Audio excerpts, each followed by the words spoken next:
السلام علیکم ورحمۃ اللہ وبرکاتہ۔ حضور نبی کریم صلی اللہ علیہ وآلہ وسلم نے ارشاد فرمایا، الحیاء شعبۃ من الایمان، اذا فاتک الحیاء فافعل ما شئت۔ ارشاد فرمایا کہ حیا ایمان کا حصہ ہے۔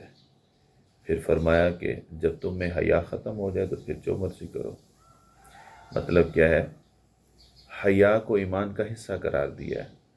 تو حیا کا تصور جو ہے وہ بڑا براڈ قسم کا ہے۔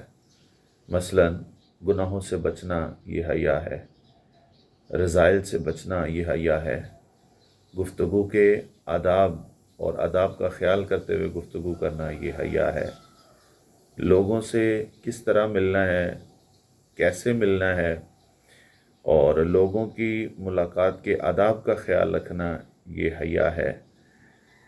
بات کرنی ہے لوگوں سے، بڑے سے بات کرنی ہے کس طرح کرنی ہے، چھوٹے سے بات کرنی ہے تو کس طرح کرنی ہے، ماں باپ سے بات کرنی ہے کس طرح کرنی ہے، اولاد سے بات کرنی ہے کس طرح کرنی ہے، دوست احباب سے بات کرنی ہے کس طرح بات کرنی ہے، قابل عزت اور قابل احترام شخصیات سے بات کرنی ہے تو کس طرح کرنی ہے۔ یہ ساری حیا کی باتیں ہیں، یہ سارا حیا ہے۔ یعنی اس شعور کا آ جانا اور اس شعور کی عملی تصویر کا نام حیا ہے۔